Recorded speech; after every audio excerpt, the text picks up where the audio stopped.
আল্লাহর হাবিব সাল্লাল্লাহু আলাইহি ওয়াসাল্লামের একজন সাহাবা হযরত হাবিব ইবনে যায়েদ রাদিয়াল্লাহু তাআলা আনহুমা একদিন মদিনার মেঠো পথ ধরে হেঁটে হেঁটে আসতেছেন। ইতিমধ্যে খবর পেলেন সেই সময়ের মিথ্যা বলল নবী দাবিদার উসাইলামাতুল কাজ্জাব খবর পেলেন রাসূলুল্লাহ সাল্লাল্লাহু আলাইহি ওয়াসাল্লামের একজন প্যারা সাহাবা মদিনার মেঠো পথ ধরে আস্তে আস্তে সুন্দর পথে হেঁটে যাচ্ছেন। উসাইলামাতুল কাজ্জাব খবর পাওয়ার পরে সাথে সাথে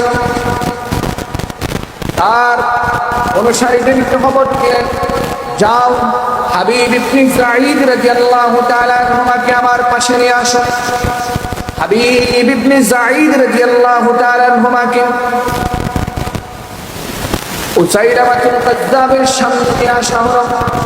হাবিব ইবনে যায়েদকে বলা হলো, হাবিব বলে দাও মুহাম্মাদুর রাসূলুল্লাহ নবী, আমি উসাইলামা নবী। নাউযুবিল্লাহ। হযরত হাবিব ইবনে যায়েদ রাদিয়াল্লাহু তাআলা আনহু বলেন, আনতা কাজ্জাব, মুহাম্মদ হলো সত্য নবী আর তুই হলি মিথ্যা নবী, কাজ্জাব। এই ঘোষণা দেওয়ার সাথে সাথে হযরত হাবিব ইবনে যায়েদ রাদিয়াল্লাহু তাআলা আনহুমার ডান হাত কেটে ফেলা হলো।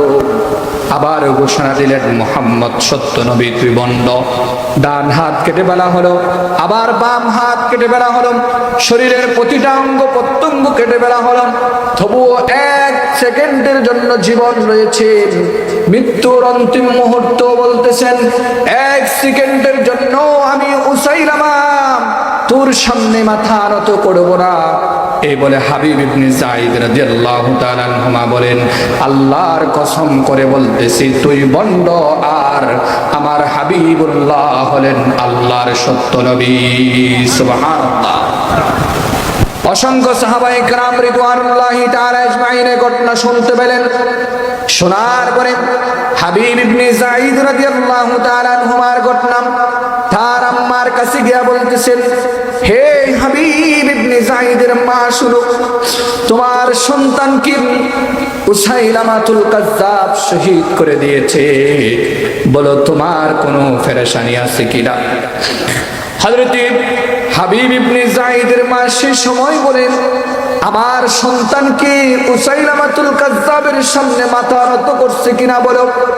সাহাবারা বলেন, আল্লাহর কসম করে বলতেছি হাবিব ইবনে যায়েদ উসাইলামার সামনে এক সেকেন্ডের জন্য মাথা নত করে নাই। আল্লাহু আকবার।